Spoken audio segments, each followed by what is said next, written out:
Hello and welcome to Ashala Yardley's YouTube channel.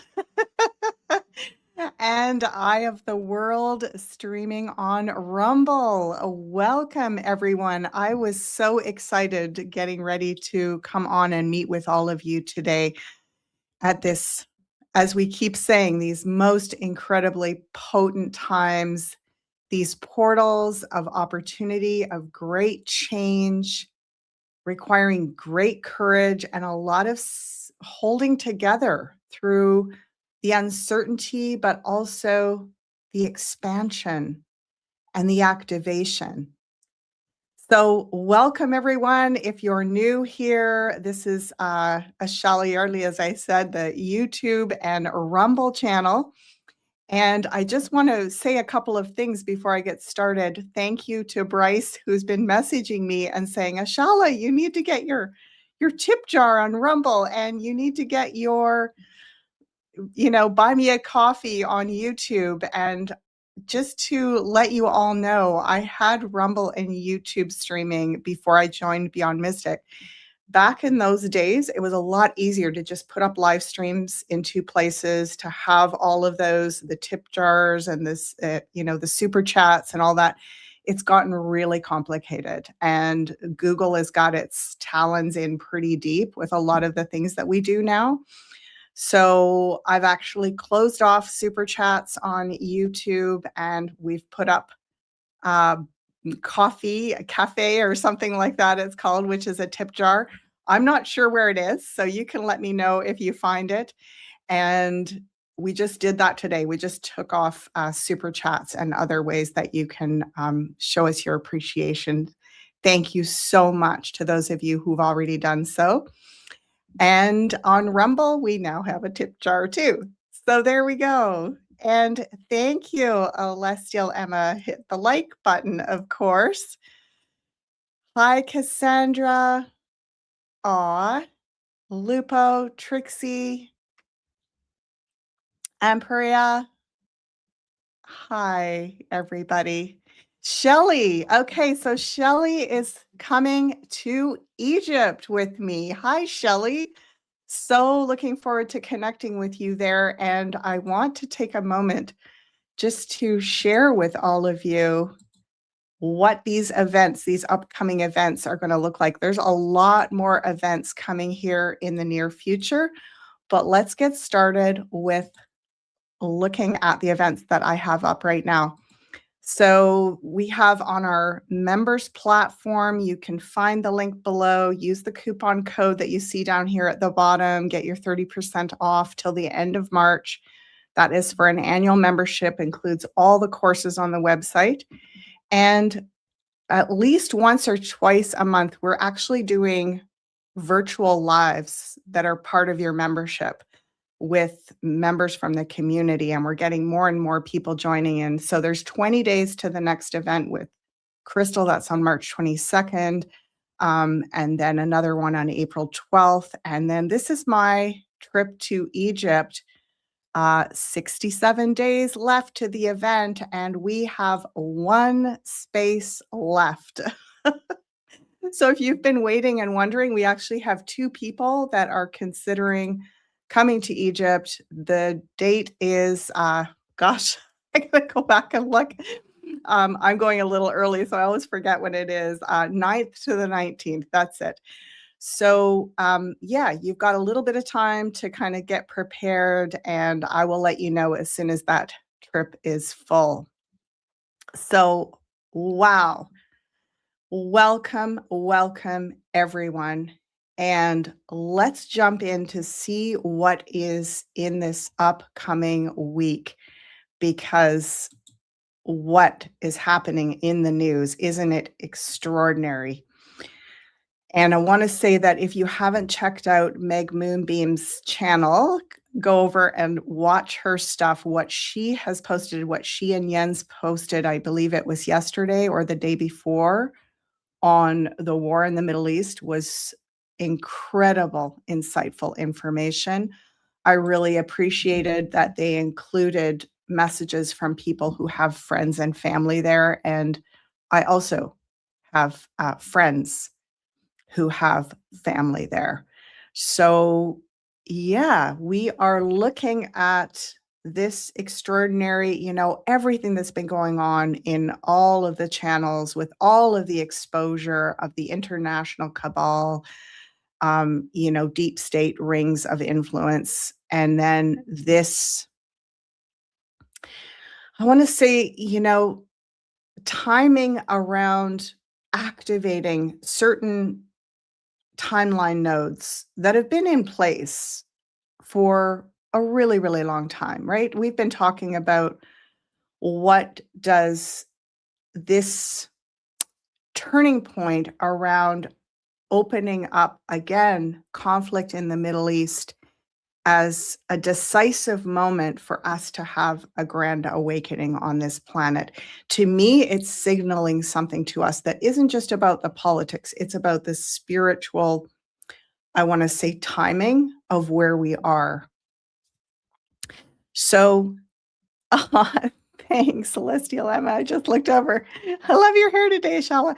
And then there's the little things, right? Then there's all the little things. So we've got these massive activating timeline portals around choice points, and all of that lining up in this year of the fire horse, in this eclipse season, in this, some of, again, the most extraordinary astrology. And we're getting a little tired of hearing this over and over again, like, this is the most extraordinary astrology. But I've been following some of the astrologers that I watch now for decades. And no, they talked about this 20 years ago. They talked about this basically 10-year window a long time ago. We saw this coming. And we are right in the thick of it and have been really for over 5 years. So let's put our arms around ourselves and energetically put our arms around each other and look at this upcoming week together. I'm going to pull a card from my Moonology deck as well at the end. I've been really referring to this deck a lot in the last 2 weeks with all of the eclipse energy, and it's been very helpful. So I'm going to put a Moonology card in the center point as the last card that we look at.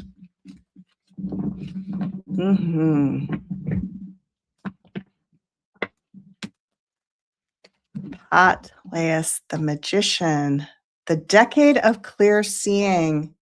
Linda, thank you. We may not have started off this decade in as much clarity, but awakening is happening. And I love what Meg and Jens said yesterday when Crystal and I sat and watched the whole show, and it was great. I will put a link after I finish. I'll put a link so you can go over there and check it out. I love what they were saying about how we can see deep state agenda kind of collapsing and failing, and then they throw more at us. They're literally like throwing everything in the book at us at this point, and have been, I think, for several years now. And what is that about? I mean, they can certainly still do a lot of damage, but it's about the fact that they thought things were going to move faster. They thought they were going to have everything sewn up sooner. They thought that their old tactics of divide and conquer and stimulate fear, propaganda, they thought all of that was going to just continue to work.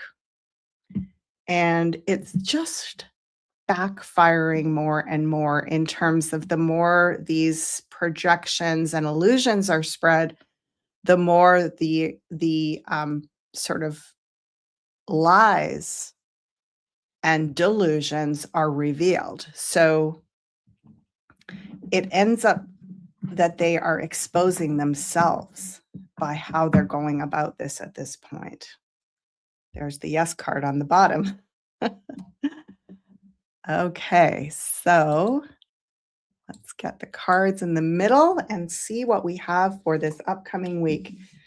8 Wands starting us off. Energy. I'm hearing our guides saying firing on all cylinders. And how does that play out for us personally? Well, it is a lot of energy that may have you feeling like you want to run, you want to catch every opportunity. With the Eight of Wands, we want to be aware that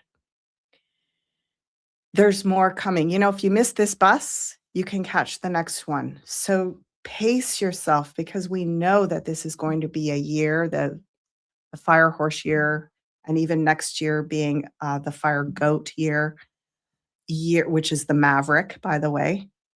We're going to be challenged to set a steady, sustainable pace that we can have over the long haul. And if you burn yourself out too soon and try to grab everything that's going by, you won't have anything left to finish out this year in a good way, or certainly to master another year, a maverick year next year. So, yes, there we go. Aries has us, Aries is about impulse, reaction. I noticed Meg was talking about all the planets coming into Aries by the middle of this month. And there they all are, right? Like 8 wands, 8 planets coming into this Aries energy, but we're still in Pisces. So Pisces is a little bit like you know, what do they call that? The mirage in the desert. We know there's heat. We feel the heat coming. And we know there's something extraordinary. The oasis is just around the corner. But the mirage has us running in every direction, trying to like capture that oasis. And what they say is if you're lost in the desert and you start having these mirages, you're supposed to actually, slow down, find shelter, find a way to rest, travel at night. Interesting, I have the night sky behind me. So work in dream time, work with your subconscious, work with your intuition. Don't go too headlong into that illusion because Lupo, I was on your channel. And by the way, for those of you who haven't checked out Tarot by Lupo's channel, it's fantastic. He does daily card pulls, and he was speaking about this today. Not everything is as it seems, and that's that illusion. We can easily get sucked in right now, and there may be some truth in the mirage, or it may be a projection. hmm So Taurus is about ground yourself, get into the material realm, get into pleasure, get into the 3D, food and farming and, plant your feet in the ground. It's also about our money. So it's, being, um, I don't want to say being cautious, overly cautious with your money, but also not being frivolous or reckless.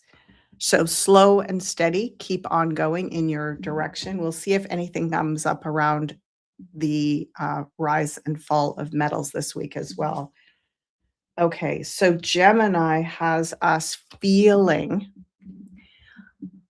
Gemini is the mind. Gemini loves to flit around like a butterfly, consider everything.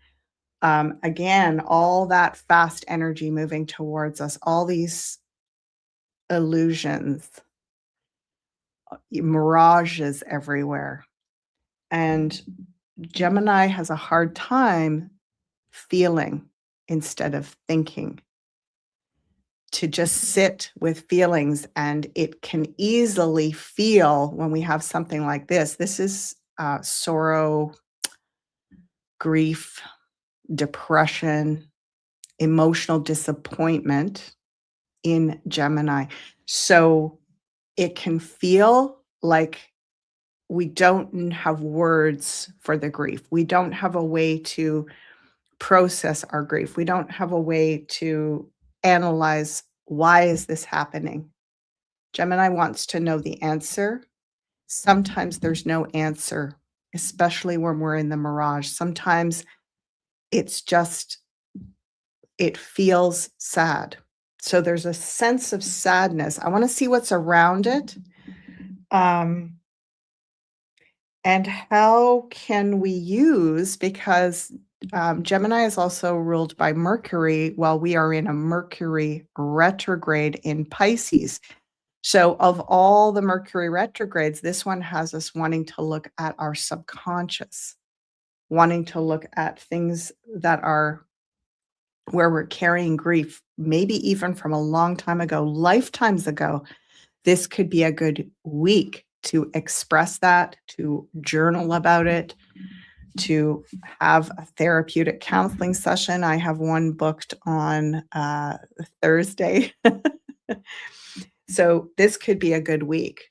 A cathartic, I'm hearing the word catharsis, cathartic energy around grief. Wowzers. Wow. It's a small world after all. Now, I feel like we've had the world down in Cancer a few times in the last couple of months.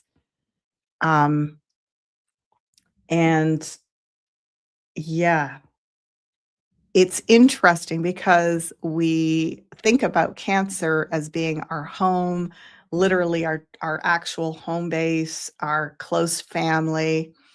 Um, the world is pretty much the opposite of that. It's the most expansive out there, you know, the big the big pond, the little fish in the big pond.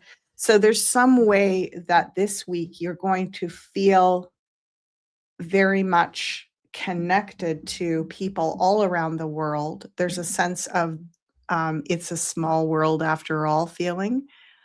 And hmm, that's interesting. I think we're all watching the news and really tuning in energetically as a collective from all corners of the world. All eyes are on kind of this theme. So this is what I was talking about. We feel the timing. We feel that something is imminent and the world has suddenly shrunk. It feels like we're all so woven into collective destiny together. And our feeling of, I just want to go home and hide, it's not really working. We can't get away from this feeling because it follows us home. It's like we're seeing the news, we're seeing things on our devices. We unless we're going to just totally put the blinders on and shut the world out, we're going to be tuning in.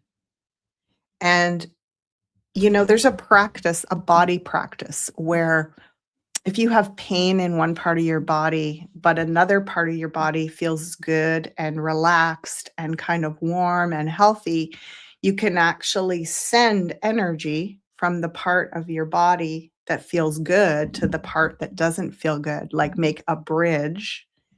Interesting. I see this bridge right there behind our um, grief card. So we can bridge over to parts of the world where they are suffering, and we can send them more balanced energy and bring up, because if you think of it, with the body, for example, if you've got one area that's healthy, feeling good, another area that's not well, that area that's not well can pretty soon pull the entire body down to feeling like crap, right? It's like, you can, if you focus on the pain, it just can take over the whole body. But if you can work with the parts of your body, similarly, if we can work with parts of the earth where things are feeling pretty good and activated and healthy right now, those of you watching this, um, we can actually strengthen the whole collective, just like you would send that positive healing energy from one part of the body to the other. And then before you know it, the whole body starts feeling better. So I'm getting that we're sending energy from all directions. to where it's needed. Yeah. Hi, John. Aw, thanks for checking out Meg's show, everybody. It was great. Okay, now, whoa, Leo the High Priestess. Hmm. Leo the High Priestess in Leo. Okay, so Leo, of course, we know that it is about our courage. It is about us just sort of, I want to say, living large, bold, coloring outside the lines, being super creative. We are channeling. We're channeling. This is, the High Priestess is a channel. So, wow. I get to say this, and I don't say it super a lot, right? I don't talk about this a lot. This is a fantastic week to do exactly what we're doing. Divination, cards, intuitive practices, pick up your dowsing rods, pick up your pendulum, pick up your oracle cards, your tarot cards. This is a great week to receive spirit guidance. Leo is, what do I say? It's the great receptor. It's opening arms and saying, yeah, I deserve this. I'm going to take what belongs to me, what I'm karmically owed. I'm going to receive it. We're getting support intuitively. So for those of you psychics, intuitive healers, readers, oracle readers, this is a very, very powerful week for you to do your work. You will probably be able to channel some of the most extraordinary healing energy onto the planet. So let's all of us just take a breath. I'm going to get you all to just do something with me here for a moment. Put your hands over your heart, tune into your heart, feel yourself arriving in this heart-centered, power-neutral place, this portal of love, that frequency of alignment to the greater good of all beings. Feel yourself softening and relaxing into that. Feel that heart opening, expanding, that beautiful portal or bandwidth. And now open your arms up wide and say, I am attuning myself to the most abundant, beautiful timeline to receive insight, intuitive messages to support the healing and transformation of our collective. You can use whatever words you want. Just allow yourself to be a channel through that open heart. And you'll know that you're getting good information because it'll feel warm and calm. If you start feeling like tense or anxious, you're just out of that open portal, which means the bandwidth is a little denser, and it's more likely you'll, just be challenged a bit with having to hold your frequency. So stay in the open heart, stay curious, stay gentle. We often don't get direct messages when we tune in like that. We get almost more like symbolic riddles. And we have to sort it out. We have to pay attention to the signs over the next few days. And then we go, now I know what Spirit was trying to say to me. Yeah. Beautiful. Oh boy, oh boy, oh boy, oh. Love it. So, lunar eclipse, let's see now. It is in Virgo. Yes, we've got the full moon. It's tomorrow in Virgo. I have the full moon in Virgo card here. I'm just going to get it, look at it while we're chatting so that I can show it to you. Probably right at the bottom, right? But what I recall when I saw it is that it is about the best version of you. And of course, I can't find it. Maybe I'm supposed to let you see some of these beautiful cards. Yeah, aren't they so lovely? Oh, okay. New moon in Virgo. There's the new moon in Virgo. Oh, It might be hiding on us. Oh, there it is. Full moon in Virgo, which is tomorrow. You are good enough. We're going to put that one at the center right now. You're good enough. Full moon in Virgo. So it's the lunar eclipse, full moon in Virgo tomorrow. And look what is in Virgo, in the house of Virgo, the Hermit. So Virgo is about our health, our lifestyle, our habits. It's about the details of our lives. It's about taking stock internally and seeing where we're actually really honestly at. And look at this lineup here. The world, tapping in globally, lining yourself with the parts of the earth that are really struggling, being a channel for that healing energy, sending that healing there and taking the healing as it goes through you, just like a healer says, wow, as I'm channeling that healing energy through my hands, I'm getting my aura is getting cleansed. My body and cellular frequency is getting an upgrade. There's upgrades happening. We're integrating. And it is a dark energy. We're going through a dark portal. So it feels like everything's worse than it's ever been. But what it is that we're now in the shadow. We've gone into the shadow. And it takes courage and maturity to walk through, what is it? The shadow of the valley of death. I fear no evil. For thou art with me, the rod comforts me. He's holding his rod and he's following that light, which you could call Christ consciousness within. It's that inner light. The salvation is within.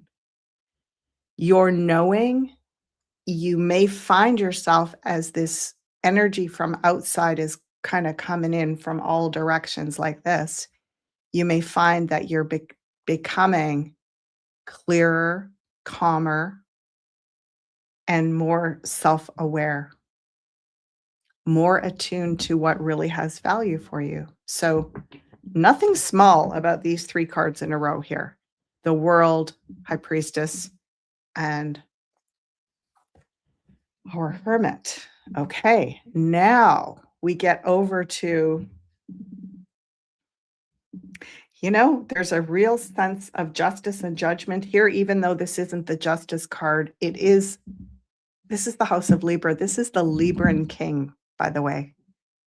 So he's very happy to be there. And it seems as though karmic justice is being played out across all timelines, especially around oaths, contracts.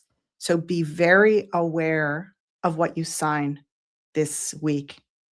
And don't sign anything that it's good advice for me because I'm looking at signing something and I'm not going to do it now, seeing this. They're saying don't sign anything that locks you in to anything that you are not in complete alignment with. Yeah.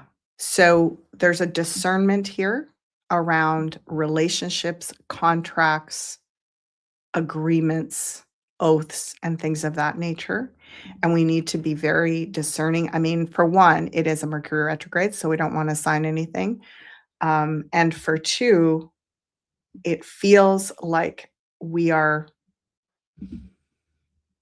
wanting to redo a lot of those contractual agreements. So even the old systems, how a lot of these things are set up, we don't want, if we just say, no, I'm not going to sign this type of a mortgage agreement or this type of a whatever legal agreement, I want it, I want these conditions changed. I'm not going to acquiesce into the system until it feels more in alignment with my values. If we all start responding that way, the system providers, they just go through these motions and we keep jumping through these hoops because it's what we've been trained to do. But if we start saying no en masse, they're going to change. They will have to change those rules and regulations. So, some adjustments around rules and regulations. Yeah. Does the matrix crumble? Hmm. Well, we really have a huge part in that, I believe, John. I believe that we are, by not, it's almost like they're showing me that the matrix needs our constant plug in order to function. And if we say, well, no, I'm not going to plug in unless this and this and this are changed. And this is everything, right? It goes all the way across the board, law, legal, as I said, contracts, agreements, laws being put into place. And if we say, taxes, things like that, if we say, I'm happy to pay, but I want these assurances, I demand these things. It's like we're saying, oh, I'm not saying I'm going to, buck the system and walk away. I'm saying I want the system to reflect my values, or I'm not going to sign on the dotted line. So there's something here about that. And this king loves to be there. He's the Libra king. So he's in an exalted house this week. I'm hearing this month. That's pretty lovely. And he works well with this Virgo energy, right? Virgo is mature, and really into reading the fine print. Get out your magnify the fine print on your phone and really read what you're signing. Oh, look at that. Here I've been talking about justice and legal agreements. You put these three together. Yeah, it's almost like I'm taking this out of the middle because I want you to be able to see the rest of the cards going around. And then I'll put another one in the middle at the end. It's almost like, we think of a revolution as something that we fight on the ground. We go out, we protest, maybe we, rock some vehicles and light some things on fire or whatever. But a revolution is saying, no, I'm not going to sign. No, I'm not going to do this until these regulations shift. I'm not going to sign on this or sign off on this until this and this and this happen. If we all stop acquiescing to literally putting pen to paper in the system, that is the type of revolution. It could change things very quickly.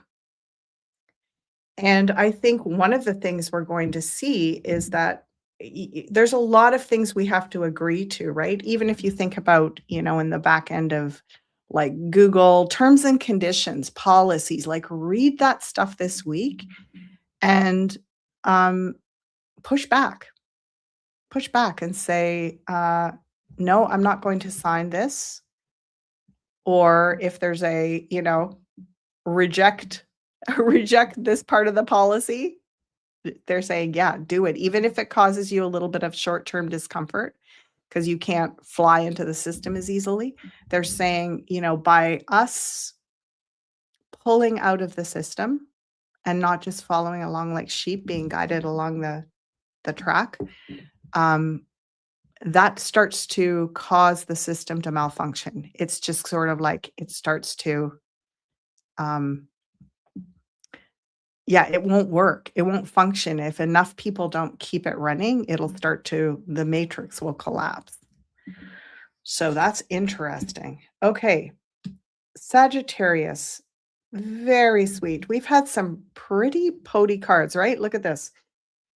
Five of Cups, the World, the High Priestess, Hermit, King of Swords, Justice. This has been a pretty potent run in terms of, I want to say, just strength, discernment, channeling, maturity. Yeah. And good boundaries, justice. And now we have the sweetest little card here in Sagittarius. Sagittarius is, among other things, it's about having an adventure, doing something spontaneous. So, that definition of insanity, if you do the same thing and expect a different result, if you find yourself feeling down, because this is Gemini, Gemini's trying to go, I'm trying to figure it out. What do I do? I can't figure it all out. I just feel so much emotion and I don't know where to put it. They're saying, do something spontaneous, do something like give yourself permission to just like even they're saying even do something like radical, like go, I'm going to take tomorrow off work, or I'm going to call in, I need my sick day, what is it? My wellness day. Like do something really dramatically self-care oriented. Just surprise the heck out of yourself. Do something that yourself is like, "What? You're gonna let me do this just out of the blue?" Um, yeah, I'm getting chilled all over as I'm saying this. It's a psychological reset to pull this energy out of grief.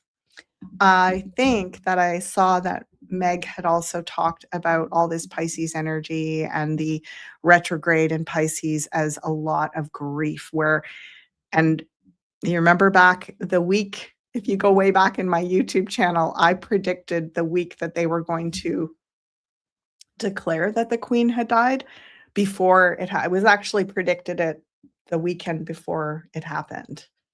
Um, and I said this was a astrologically and energetically a time where they were going to try to insert this really big grief system because it would hijack our energy out of like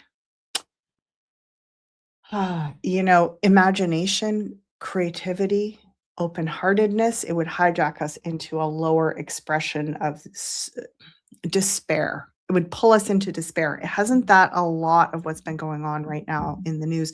I'm not saying it's all not true, or true to some extent, but the way it's spun, the way it's coming at us 24/7, headline, headline, headline, it's pulling our energy, that Piscean energy, out of the beautiful, innocent inner child curiosity and open heartedness, pulling us into grief. So let's do something to surprise our inner child this week. Sag is expansion, it's curious, it's spontaneous, and we have the inner child there. So let's do a special inner child play date of some kind, or just something that's a wonderful surprise. Oh, another 5.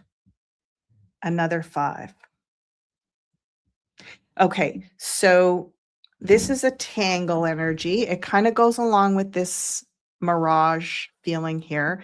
There's a tangled stickiness, and this is around, part of what when we strive to do our best to self-actualize Capricorn, higher purpose, when we strive towards that, there's a certain amount of it that is connected to our ego, which is natural, right? We say, "Oh yeah, I'd really like to do this work because that feels meaningful to me and I'd be very proud of myself if I could achieve that, if I could step into that role." So when those things don't happen easily, there's a sense that we're being sometimes tested or punished. It can feel like, the world's out to get me, or nobody values who I am or what I have to offer. There can be this, again, a despair and also a sticky, like, why is everything so hard? Why do I have to work so hard to be seen or acknowledged or self actualized? Well, um, I'm getting this timing piece as we cross over because Capricorn is also, grandfather time, similar to the Hermit, timing and also maturity. It's what we do when we're met with resistance in expansion, when we're met with resistance in self actualization, in purposeful path. Instead of going fighting it, or like collapsing because of it and going into despair.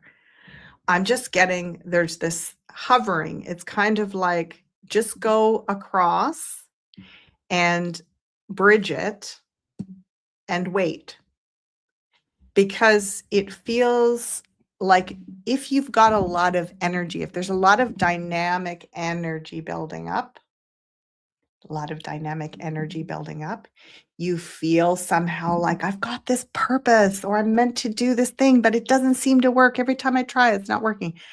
They're going, take a breath and just keep circling. You know, like on the computer when it's loading and it has that circle that goes around and around like this. And sometimes it's like, oh my gosh, there's nobody home. It's done. I don't know where it is. It forgot about me. It can feel like that up here, right? And look at even there's the circle down at the bottom, the world, like that waiting, processing, waiting.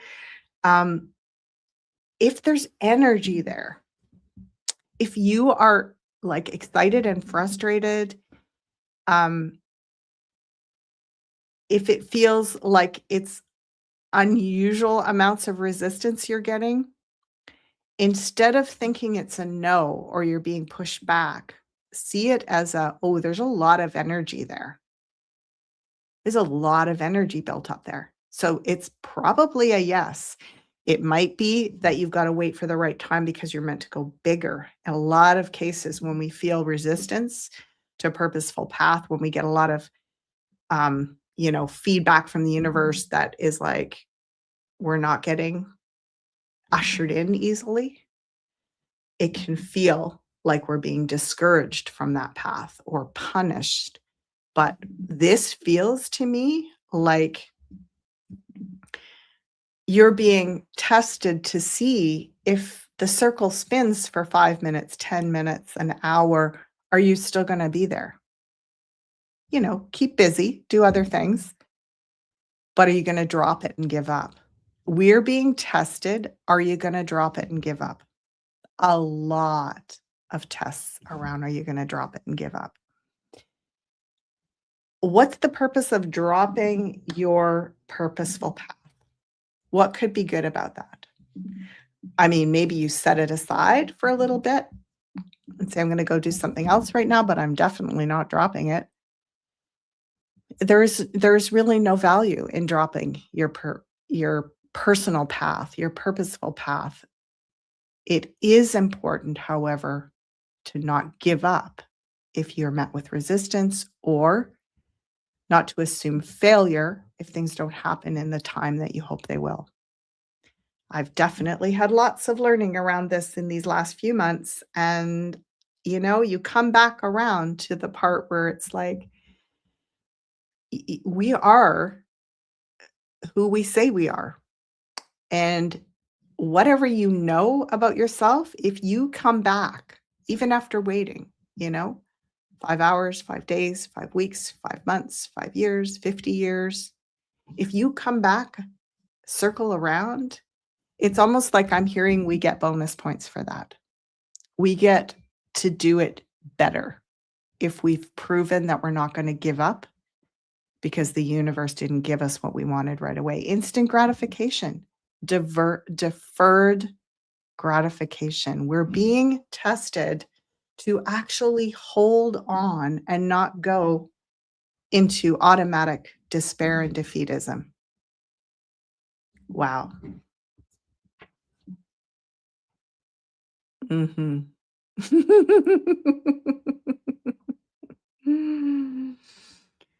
Okay, that was a bit of a rant, but I feel better. Whoa. Oh my goodness. Oh my goodness. Okay, now for something kinda different and super exciting. Look at this, folks. Look at this.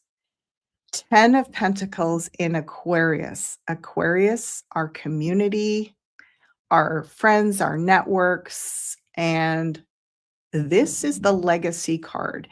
It has to do with things like finances that we didn't work to earn. So that can be everything from pensions and subsidies, inheritance. This can be government money, it can be grant money, it can be funding for projects, on and on and on.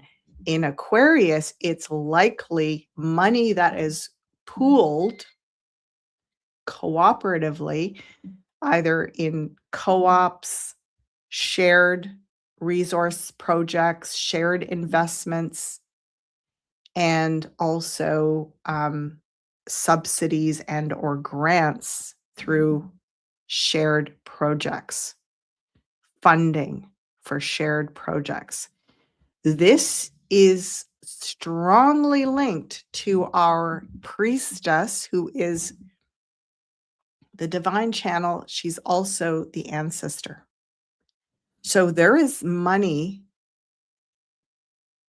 there are resources that are owed to us. I've seen this in readings before over the years a few times where there's, I mean, the sovereignty movement has something, I think it's called your trust or your bond or something like that.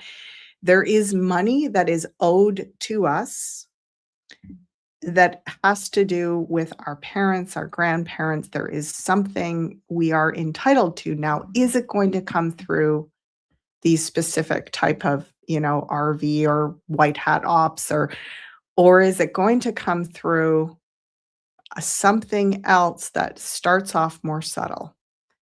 And I do feel that there are funds. I've been saying this now for about 4 years. There's funds available in the kitty for projects, and probably more grant money than has ever circulated on this planet is out there right now.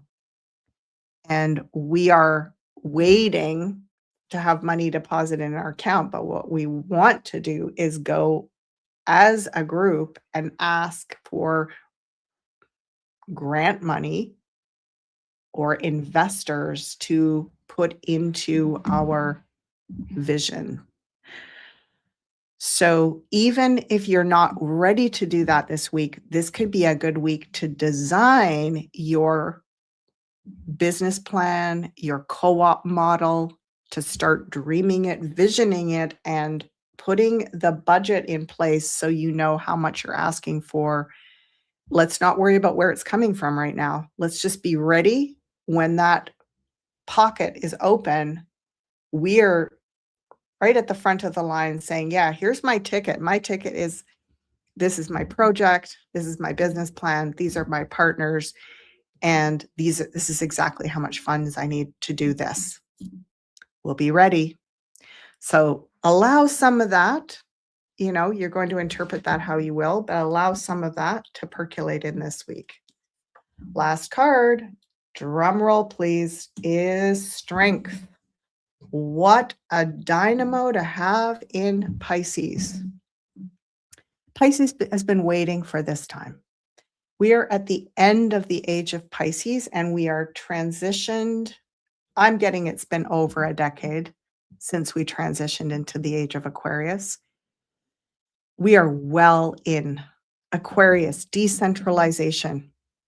Pisces, a lot about the deep process, the shadow work, the final digging up the dregs of everything. Also the great mystery, the subconscious, the dreaming self. And Aquarius, as I said, decentralization, working collaboratively, grassroots projects.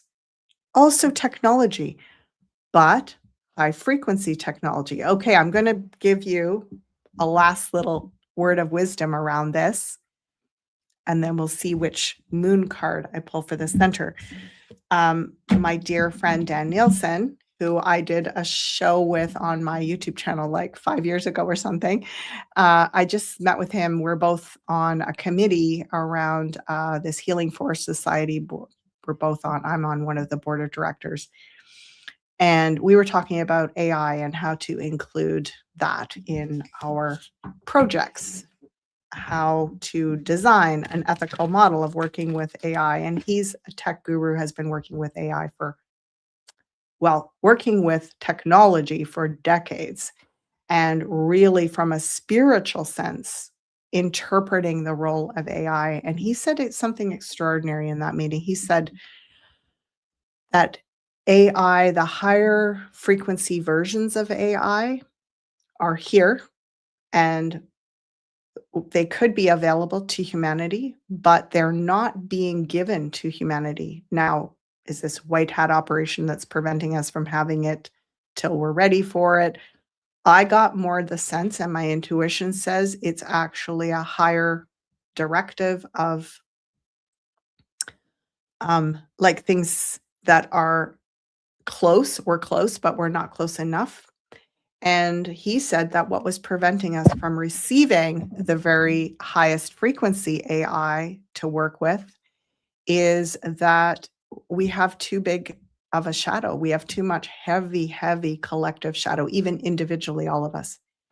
And if that, you know, higher tech is put on our hands at this point, our shadow, our unprocessed, unhealed, like unconscious shadow is going to be very destructive with it. And we could do a lot of damage. So we're being trained.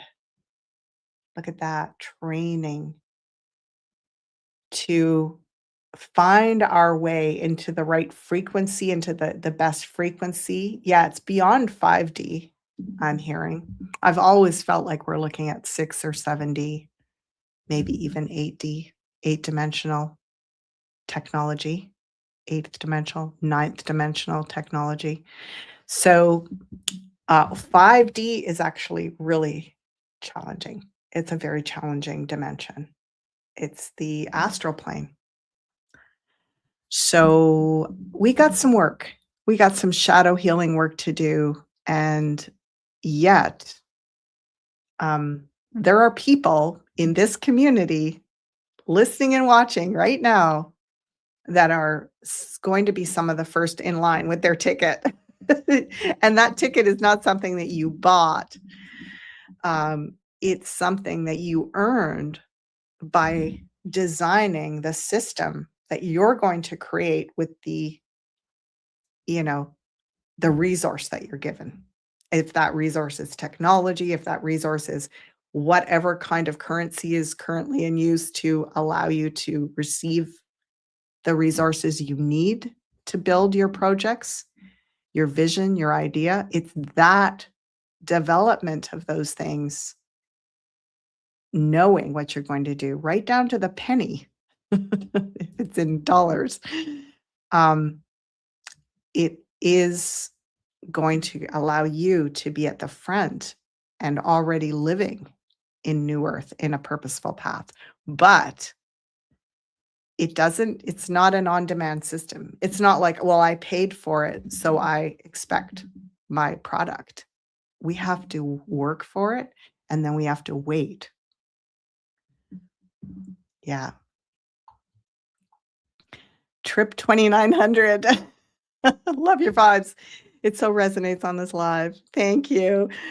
Sometimes I feel like I'm on a trip when I do these lives, and I can really feel that there's a lot opening up in all these aspects of future and new versions of ourselves. So I'm definitely always right on the edge of my seat in these lives. I haven't pre-planned or prepared any of this. I'm literally metabolizing the information as it's coming through. You're seeing the the uncensored process of how these kinds of insights can be supportive for us this week. So quick recap. Yep, we've got that, what did I call it? The mirage in the desert. Things aren't always as they seem. We need to stay grounded, stay just one step at a time. A lot of discernment around what we're agreeing to participate in. If we can avoid signing things or ask for more clarity or ask for adjustments to contracts, whatever it is that you're renewing, push back to not just be funneled down that path. Yeah, very, very potent channeling energy, lots of closing of old systems, opening to projects and funding coming in maybe by between August and October of this year. Allow yourself to just be on the ready and not be frustrated that things aren't happening on the timing you'd hope for. Yeah. Okay. Moonology. Let's see here. Gonna shuffle these lovely cards. This will be a center card for us. Woo! They're jumping all over. Everything's jumping all over. All right. I will shuffle them the old-fashioned way here. Aren't they beautiful? They're nice, thick cards, too. They have a nice feel to them. I've had this deck for years, but I haven't used it a lot until just recently. Okay, and there.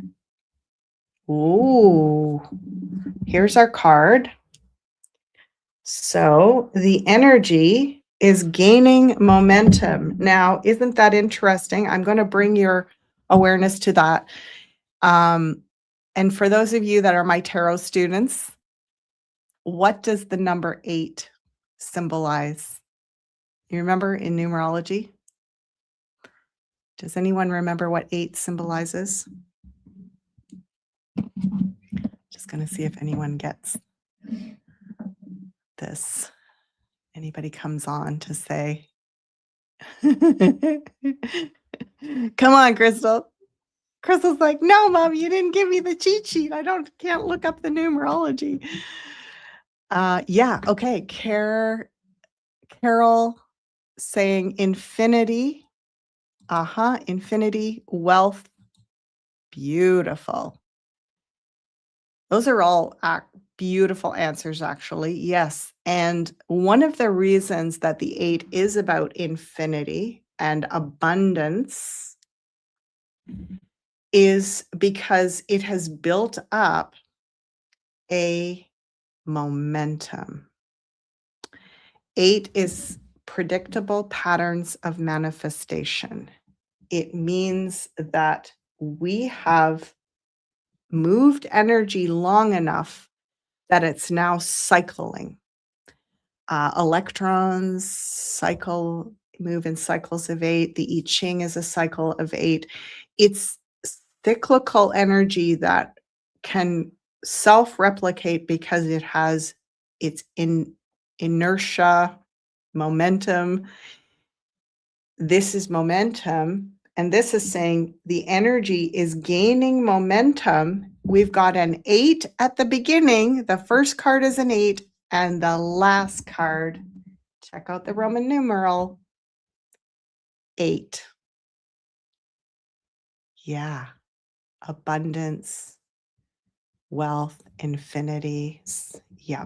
So this predictable patterns of manifestation, meaning it's now manifesting predictably. It has got its own energy momentum going. Just like when you get a train, like a steam train going, once the wheels are going like this, you hardly have to feed it any fuel. The weight of the train and the centrifugal force creates momentum that just self-generates. So the energy is gaining momentum. How do we want to channel it? This next 8 weeks, we're going to, if we're not allowing ourselves to take some days off and just indulge our inner child, have a lot of discernment, and also patience, maturity, it's going to run away with us, that momentum. So if we want the momentum to be towards this, projects, vision, collaboration down the road, yeah, maybe it's not happening this month, might not even happen till the end of this year, but let's put our momentum in that direction and let's send good energy to people in other parts of the world where they don't have the luxury to create that momentum right now. They are in like dissemination. They're in the tear down release phase, which has its own momentum, by the way. And they're doing really heavy, hard, but good work for the rest of us. So let's send them some positive energy, positive momentum, and really direct this. If you could imagine us like a locomotive train this week, getting up, that momentum, let's be sure that we're directing it in this very good way. Yeah, exciting times. Yeah, karmic cycles. Thank you, John. And right, we are creating what we get going this week is going to keep going possibly for the next certainly 8 weeks, maybe even the next 8 months. Mhm. Yeah, beautiful. Aw, Lupo. That's awesome. Thank you. Just ordered the Moonology deck. I'm feeling it these days. I'm really enjoying it. Um, it's a nice add-on and beautiful to mix tarot and oracle cards. Wow, I went over an hour. I got blabbity blabbing. Thanks for showing up and being here with me, everybody. It's so lovely to feel your presence and we're building the channel little by little. Apologies if you got confused. People were saying, oh, we went over, there was just a 10-second video that didn't have anything on it. Like I said, back a couple of years ago when I was doing StreamYard to Rumble and YouTube both simultaneously, it was easy back then. Now it is so complicated, ridiculously complicated. So we're learning the ropes slowly but surely. Thank you for having patience with us. And Crystal and I are going to be on tomorrow. It's I guess it's 2 p.m. Eastern time. We'll be doing our live Q&A. It's already up on YouTube. We'll be putting it up on Rumble later today or early tomorrow. So hope to see some of you there. Have a beautiful week. Blessings to you all. And bye for now.